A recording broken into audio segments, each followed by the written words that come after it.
مقامات ایرانی گفتند که ایران و تاجیکستان روابط تجارتی خود را به $1 میلیارد میرسانند.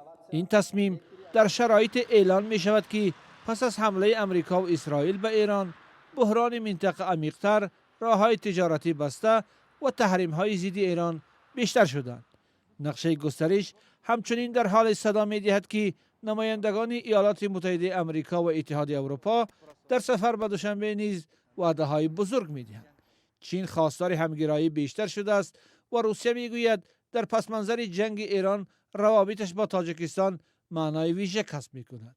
چرا؟ از بس که تاجیکستان کشور کلیدی ژئوپلیتیکی منطقه نیست، اما دارای عامل‌هایی است که اون رو با یکی از عنصرهای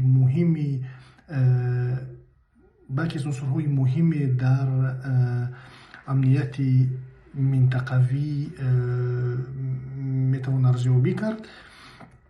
موقع دوشنبه تا حد زیاد با خط و منطق شریکان اساسی استراتژی اون چین و روسیه موافقت میکند که اونها با حفظ نفوذ ایران در خاورمیانه همچون موازنت با نفوذ غرب منفعت دارند. خرامف بر این است که تاجیکستان در این زمینه میتواند همچنین مسیری علاوگی لاجستیکی و سیاسی برای تقویت همکاری‌های اقتصادی، رساندن یاری‌های بشردوستانه و حتی عنصرهای همکاری‌های نظامی و فنی میان تهران و طرفدارانش باشد.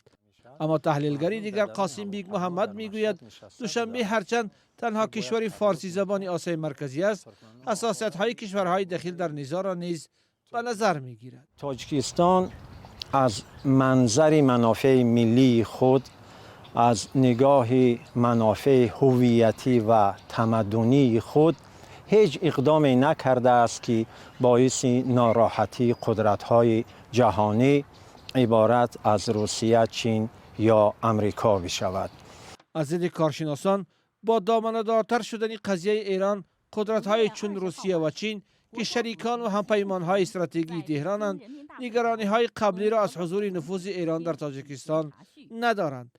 اما امریکا و اتحادیه اروپا که از یک سو به معدن‌ها و ذخیره‌های آسیای مرکزی را آوردند و از سوی دیگر در قضیه ایران طرف هستند، چه رویکردی نوی با تاجیکستان خواهند داشت؟ اگر نگاه امریکا نسبت به تاجیکستان منفی بشود، به صورت کلان منفعت‌هایی که در جهت در سمت و سوی آسیای مرکزی دارد آسیب پذیر خواهد شد.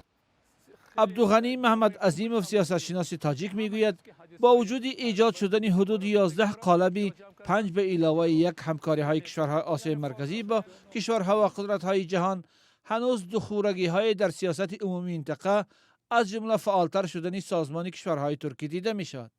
اما این سیاستشناس بر این است که پس از ضربه دیدن بارکشانی بحری در قضیه ایران، تاجیکستان می‌تواند در مسیر چین و اتحادیه اروپا برای بارکشانی موقع را به دست بیارد که افغانستانی طالبانی داشت.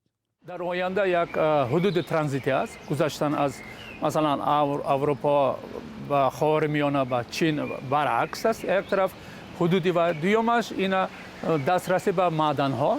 بعد از روغن البته ما میتونیم که به جهانیان یک انرژی نو را انرژی سبز را تیم.